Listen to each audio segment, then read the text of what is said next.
ગુજરાત 18 લાઈવમાં આપનું સ્વાગત છે। ઉપલેટા નગર પ્રાથમિક શિક્ષણ સમિતિ દ્વારા બાળકોનો કન્યા કેળવણી તથા શાળા પ્રવેશોત્સવ યોજાયો। શાળા પ્રવેશોત્સવ શુભ પ્રારંભ ભારત માતાની તસવીર સાથે ધારાસભ્ય દીપ પ્રાગટ્ય કરી શરૂ કરવામાં આવ્યો।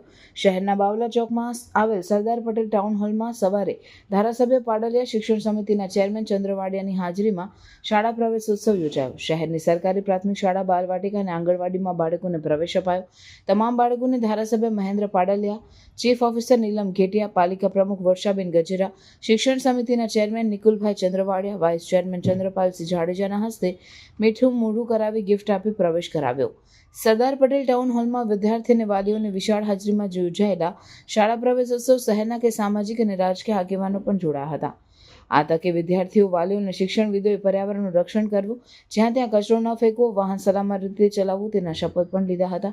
આજે શાળા પ્રવેશોત્સવમાં બાલવાટિકામાં 122, આંગણવાડીમાં 161 તેમજ ધોરણ 1માં 15 બાળકો મળી કુલ 298 બાળકોને પ્રવેશ આપ્યો હતો। કાર્યક્રમને રાષ્ટ્રગાન સાથે સમાપન કરવામાં આવ્યો હતો।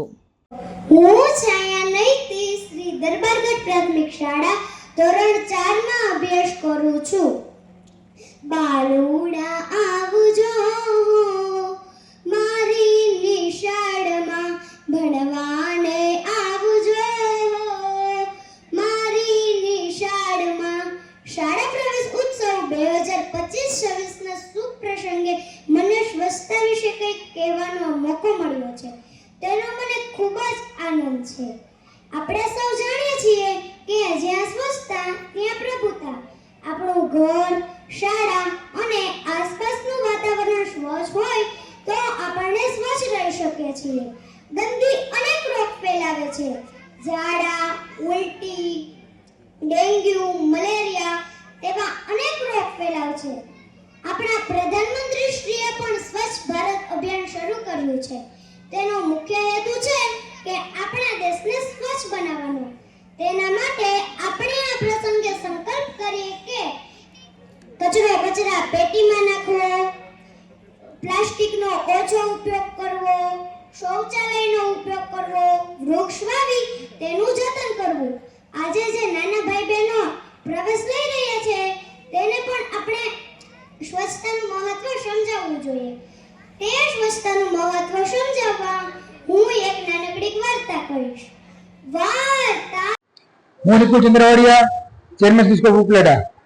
આજ રોજ 26 તારીખે અમારી સમિતિ સંચાલિત જે 7 શાળાઓ છે એનો બાળકોનો કન્યા કેળવણી તથા બાળકોના પ્રવેશ આપણે આપેલો જે છે, તો આ તકે અમારા કાર્યક્રમમાં ધારાસભ્ય શ્રી મહેન્દ્ર પાડલિયા, નગરપાલિકાના માનનીય પ્રમુખ શ્રી વર્ષાબેન ગજેરા, ઉપપ્રમુખ શ્રી જિજ્ઞાબેન વ્યાસ, તમામ સદસ્યશ્રીઓ, સીઓ બેન શ્રી નીલમબેન ઘેટિયા અને અમારા સમિતિના શિક્ષકો દ્વારા આજે આ કાર્યક્રમ કરવામાં આવેલો હતો। જે કાર્યક્રમમાં અમે આજે નાના બાળકો જે છે અને ધોરણ 1 છે ને બાલવાટિકા જે છે તો એ બાળકોને પ્રવેશ આપેલો છે। આશરે 145 બાળકોને પ્રવેશ આપેલો છે અને બાળકોને અવનવી કીટો દ્વારા અમે બાળકોને પ્રવેશ આપી અને એને બાળકોનો ઉત્સાહ વધારેલો છે।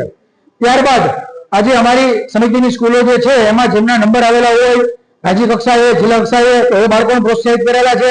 ત્યારબાદ જે અભ્યાસ કરી રહ્યા છે એમાં ધોરણ 6, 7 અને 8 આ 3 ધોરણના બાળકોને જે નંબર આવેલા છે પ્રથમ નંબરે તે બાળકોનું સન્માન કરેલો છે। તો આજે આપણા માનનીય પ્રધાનમંત્રી શ્રી નરેન્દ્ર મોદી એનું એક આગવી સૂઝથી એક સપનું હતું જે વર્ષોથી જ્યારે મુખ્યમંત્રી હતા ત્યારથી આનો પાયો નાખેલો જે છે અને આજે ગુજરાતમાં અત્યારના મુખ્યમંત્રી છે ભૂપેન્દ્ર પટેલ અને એમની ટીમ દ્વારા આજે પૂરા રાજ્યમાં બાળકોને તમામ સ્કૂલોમાં પ્રવેશ કરવામાં આવેલો છે। તો એમાં માનો કે મંત્રીશ્રીઓ, મુખ્યમંત્રીશ્રીઓ, સચિવો, ઉપસચિવો, અધિકારીઓ, પદાધિકારીઓ તમામ આ લોકો અધિકારીઓમાં ભાગ લઈ અને બાળકોને ઉત્સવ જો માહોલ કરી ઉત્સાહ વધારે છે અને નવા ભારતનું નવું ભવિષ્ય એને માટે એ લોકો પ્રયત્ન કરી રહ્યા છે। તો આ તકે અમે પણ કાર્યક્રમ કરેલો છે અને અમારા કાર્યક્રમમાં તમામ મહેમાનો આવેલા છે, તો બધાનો ખૂબ આભાર માનું છું।